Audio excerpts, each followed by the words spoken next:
Hello everyone, welcome back to online study zone. आज हम इस वीडियो में बात करेंगे मोस्ट एक्सपेक्टेड जीके जीएस का सेट नंबर 7। और उम्मीद करते हैं कि इससे पहले कि आपने सभी सेट को ज़रूर अच्छे से देख लिया होगा और जो भी इसमें क्वेश्चंस आपको दिए जा रहे हैं उनको आप हो सके तो अच्छे से याद रखिए, क्योंकि डेफिनेटली एग्जाम्स में यहाँ से क्वेश्चंस आपको देखने को मिलेंगे। ज़्यादा समय ना लेते हुए चलिए इस वीडियो को कंटिन्यू कर दें। सबसे पहला क्वेश्चन हमारे पास ये है, सुभाष चंद्र बोस ने भारतीय राष्ट्रीय कांग्रेस छोड़ने के बाद किस दल की स्थापना की थी? तो सुभाष चंद्र बोस ने भारतीय राष्ट्रीय कांग्रेस को छोड़ा कब था? सबसे पहले ये ध्यान रखिएगा, 29 अप्रैल 1939। ठीक है। और छोड़ने के बाद एक दल की स्थापना की थी जिसका नाम था फॉरवर्ड ब्लॉक। फॉरवर्ड ब्लॉक की स्थापना इन्होंने कब किया? 3 मई 1939, यानी कि 29 अप्रैल 1939 को इन्होंने इस्तीफा दे दिया। उसके बाद 3 मई 1939 को फॉरवर्ड ब्लॉक की स्थापना की। ठीक है। फॉरवर्ड ब्लॉक के प्रथम जो अध्यक्ष थे सुभाष चंद्र बोस ही थे, लेकिन उपाध्यक्ष की बात करें तो सरदुल सिंह कवीस याद रखिएगा। सरदुल सिंह कवीस ये याद रखिएगा। क्वेश्चंस को टफ करने के लिए ये क्वेश्चंस हो सकता है कि पूछा जाए। ठीक है। वैसे तो सभी को याद है कि अध्यक्ष कौन थे, स्थापना कब हुआ, लेकिन अगर उपाध्यक्ष पूछ लिया जाए तो वहाँ पे प्रॉब्लम हो सकती है। तो सरदुल सिंह कवीस याद रखेंगे। इसके बाद नेक्स्ट क्वेश्चन की अक्षय ऊर्जा दिवस स्टार्ट कब से हुआ? अक्षय ऊर्जा दिवस ये स्टार्ट हुआ था 20 अगस्त 2004 को। 20 अगस्त 2004 से प्रत्येक वर्ष 20 अगस्त को अक्षय ऊर्जा दिवस के रूप में मनाया जाता है और 20 अगस्त को सद्भावना दिवस के रूप में भी मनाया जाता है। ये चीज़ याद रखिएगा। अगला प्रश्न है, शिंजो आबे को 2021 में किस पुरस्कार से नवाजा गया? शिंजो आबे को, जो कि जापान के पूर्व प्रधानमंत्री थे क्योंकि उनकी मृत्यु हो गई, गोली मार करके हत्या कर दी गई थी। तो शिंजो आबे को 2021 में पुरस्कार मिला था पद्म विभूषण। ठीक है, ध्यान रहेगा, पद्म विभूषण पुरस्कार मिला था, जो कि भारत का दूसरा सर्वोच्च नागरिक सम्मान ये माना जाता है, पद्म विभूषण। इसके बाद हम आगे बढ़ते हैं और अगला प्रश्न देखिए, अयोध्या में राम मंदिर का निर्माण जो हो रहा है वो किस शैली में, वास्तुकला की किस शैली में? तो नागर शैली में। वास्तुकला की नागर शैली में अयोध्या के राम मंदिर का निर्माण किया जा रहा है।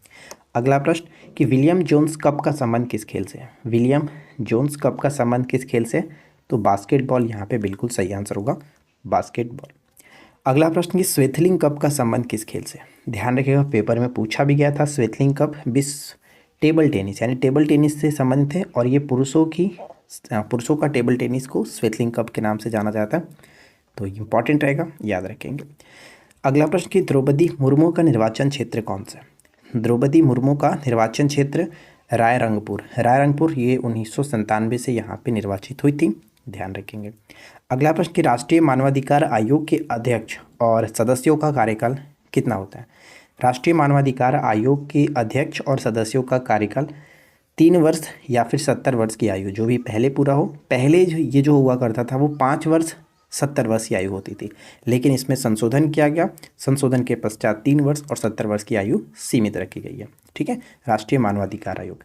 इसके बाद आगे बढ़ते हैं। अगला प्रश्न है कि दल बदल विरोधी विधेयक पारित होते समय भारत के राष्ट्रपति कौन थे? तो दल बदल विरोधी कानून आपको पता है कि 10वीं अनुसूची में इसको जोड़ा गया है 52वें संविधान संशोधन 1985 के द्वारा। तो 1985 में कौन थे भारत के राष्ट्रपति? तो ज्ञानी जैल सिंह। ठीक है। कभी कभी ये पूछा जाता है कि दल बदल विरोधी विधेयक से संबंधित अनुच्छेद कौन कौन सा है? तो अनुच्छेद ध्यान रखिएगा, 102 का 2 और 191 का 2, ये दोनों अनुच्छेद याद रखना है। और ये लागू कब हुआ था? यानी कि ये विधेयक जो लागू हुआ 18 मार्च 1985 को लागू हुआ था। 18 मार्च, ये ध्यान रखिएगा, डेट इंपॉर्टेंट है। ठीक है, चलिए।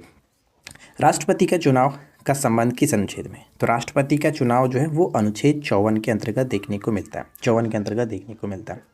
इसके बाद नेक्स्ट क्वेश्चन है कि पंचमहल का निर्माण किसने कराया था?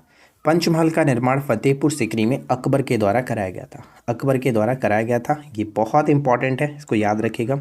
इबादत खाना की स्थापना हो, जजिया कर को हटाया, तीर्थ कर को समाप्त किया, इनसे संबंधित कई सारे क्वेश्चन हैं जो कि आपको याद रखना है। ठीक है। इसके बाद नेक्स्ट क्वेश्चन है कि चित्रकला की गंधार शैली का सूत्रपात किसने किया था? चित्रकला की गंधार शैली का सूत्रपात जो हुआ था वो महायान संप्रदाय के द्वारा किया गया था। महायान संप्रदाय। देखिए, बौद्ध धर्म जो था वो 2 भागों में विभक्त हुआ था चौथी बौद्ध संगीति में, हीनयान और महायान। तो वही है यहाँ पे महायान संप्रदाय। अब एक क्वेश्चन आपसे कमेंट करके बताना, आपको पूछ रहे हैं चौथी बौद्ध संगीति का आयोजन किसके समय में और कहाँ पर हुआ था? जल्दी से बताइए, चौथी बौद्ध संगीति का आयोजन कब और किसके समय में हुआ था और कहाँ पर हुआ था? चंद्रगुप्त के समय विस्तार में सबसे अधिक मदद किसने की थी, यानी चंद्रगुप्त के शासनकाल में विस्तार में सबसे अधिक मदद किसने की थी, तो उनके जो प्रधानमंत्री थे चाणक्य, जिनको हम लोग विष्णुगुप्त कौटिल्य के नाम से जानते हैं, तो सही आंसर हो जाएगा चाणक्य। ठीक है। अगला प्रश्न कि मौर्य कला में शिक्षा का प्रसिद्ध केंद्र कौन सा था? मौर्य काल में, ठीक है, मौर्य काल में शिक्षा का प्रसिद्ध केंद्र कौन सा था? तो तक्षशिला। तक्षशिला यहाँ पे सही आंसर बनेगा। तक्षशिला मौर्य काल में शिक्षा का प्रसिद्ध केंद्र था। इसके बाद नेक्स्ट वन है कि शून्यता का सिद्धांत किस बौद्ध दार्शनिक ने प्रतिपादित किया था? शून्यता का सिद्धांत किस बौद्ध दार्शनिक ने प्रतिपादित किया था? तो नागार्जुन सही होगा, नागार्जुन। इसके बाद अगला प्रश्न है कि विक्रमशिला विश्वविद्यालय की स्थापना, विक्रमशिला विश्वविद्यालय की स्थापना किसने की थी? तो धर्मपाल ने किया था। विक्रमशिला विश्वविद्यालय की स्थापना धर्मपाल ने किया था। ये प्रश्न बहुत बार पूछा गया, याद रखेंगे। योग दर्शन का प्रतिपादक कौन है? योग दर्शन का प्रतिपादन कौन है? तो वो है पतंजलि। ठीक है, पतंजलि योग दर्शन के प्रतिपादन पतंजलि। मेगास्थनीज की पुस्तक का नाम क्या है? ये प्रश्न क्या मैं बताऊं, कितना बार पूछा जाता है। मेगास्थनीज की पुस्तक का नाम इंडिका। ठीक है, इंडिका। और मेगास्थनीज ही वो व्यक्ति था जिसने पाटलिपुत्र को पॉलीब्रोथा कहा था। ठीक है, पॉलीब्रोथा। अगला प्रश्न है कि जलियांवाला बाग हत्याकांड की जांच रिपोर्ट देने वाली समिति कौन सी थी? जलियांवाला बाग हत्याकांड की जांच रिपोर्ट देने वाली समिति का नाम था हंटर समिति। जलियांवाला बाग हत्याकांड हुआ कब था? तो 13 अप्रैल 1919 को। 13 अप्रैल 1919 को ये डेट याद रखिएगा। चलिए इसके बाद आगे बढ़ते हैं और अगला प्रश्न देखिए। नेक्स्ट क्वेश्चन की अभिनव भारत जो गुप्त क्रांतिकारी संगठन था, इसके संस्थापक कौन थे? बी.डी. सावरकर। अभिनव भारत बी.डी. सावरकर। अगला प्रश्न, सविनय अवज्ञा आंदोलन को अंतिम रूप से कब वापस लिया गया था? ध्यान रखिएगा, अंतिम रूप से कब वापस लिया गया था? सविनय अवज्ञा आंदोलन को 7 अप्रैल 1934 को अंतिम रूप से वापस ले लिया गया था। ठीक है, 7 अप्रैल से कुछ याद आ रहा है आपको? बिल्कुल याद आना चाहिए। विश्व स्वास्थ्य दिवस, 7 अप्रैल को विश्व स्वास्थ्य दिवस के रूप में मनाते हैं, क्योंकि WHO की जो स्थापना हुई थी 7 अप्रैल 1948 को ही हुई थी, तो इस वजह से इसको प्रत्येक वर्ष 7 अप्रैल को मनाया जाता है विश्व स्वास्थ्य दिवस। अगला प्रश्न, केसरी समाचार पत्र के संपादक कौन थे? केसरी समाचार पत्र के संपादक कौन थे? तो बाल गंगाधर तिलक। बाल गंगाधर तिलक। इनकी एक पुस्तक है गीता रहस्य, वो भी याद रखिएगा, बार बार रिपीट होता रहता है। मराठा समाचार पत्र का संबंध भी इन्हीं के साथ है। ठीक है। अगला प्रश्न, किसी क्षेत्र को अनुसूचित जाति और जनजाति क्षेत्र घोषित करने का जो अधिकार है किसे है?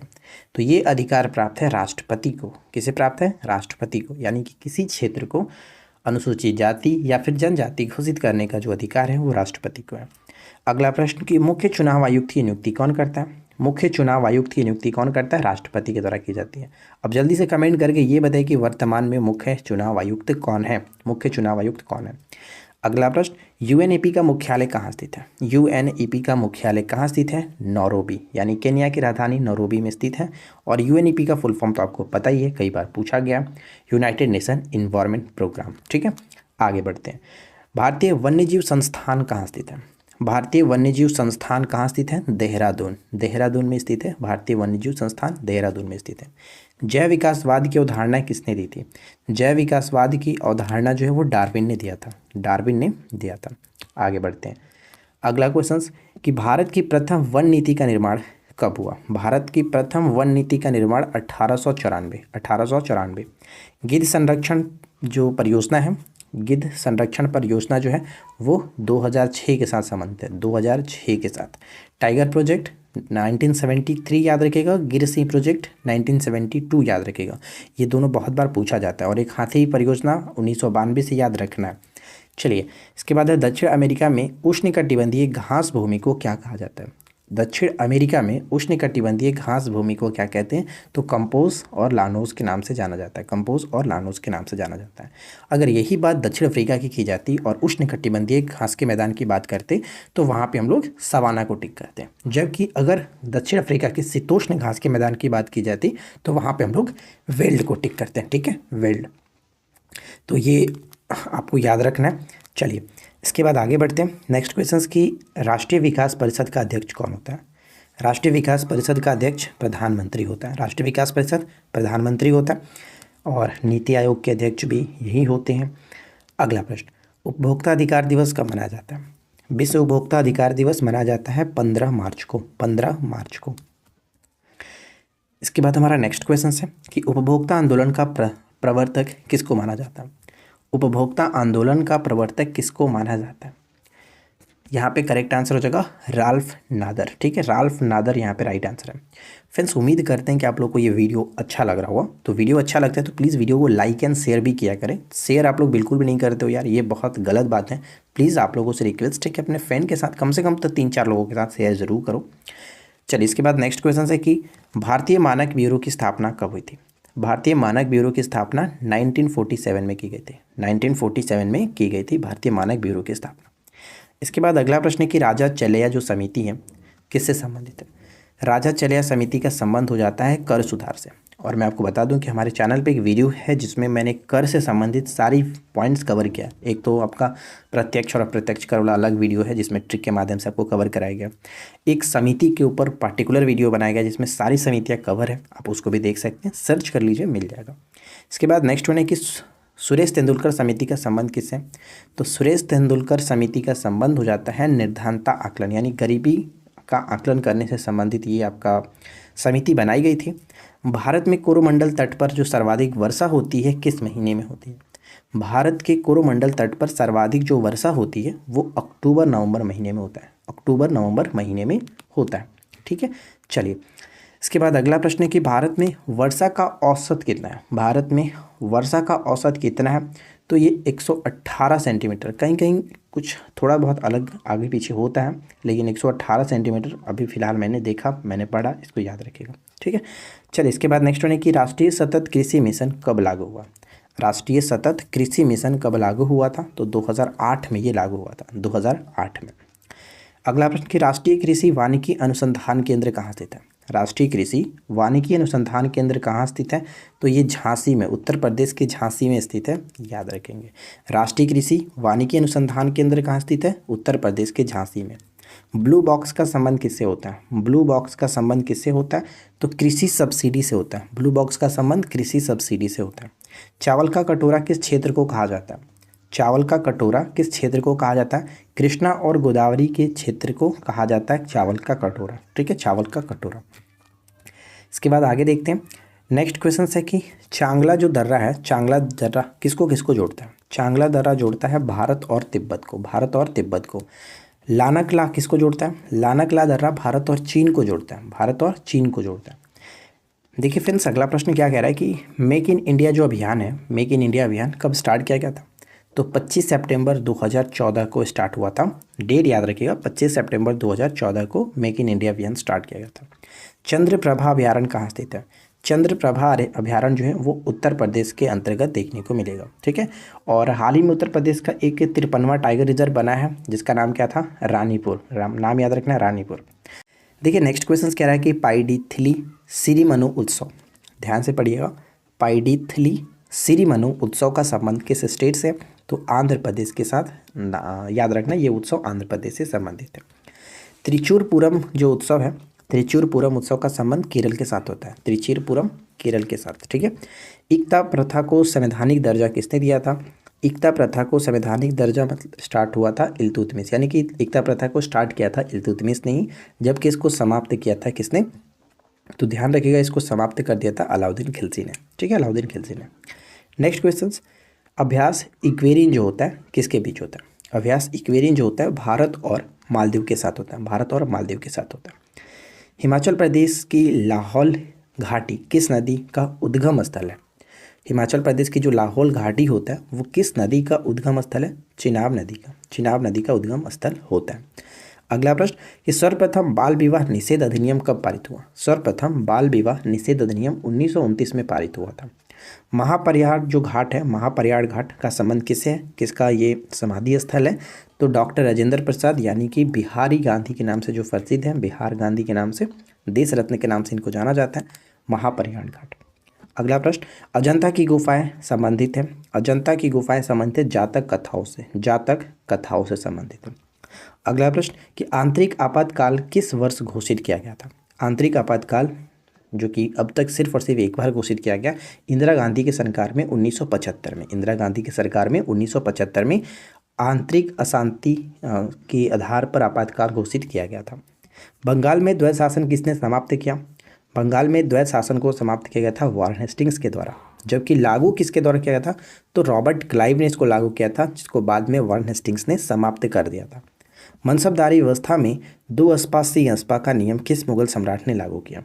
दो अस्पा सी अस्पा जो नियम था इसको लागू किया था जहांगीर ने इसको लागू किया था।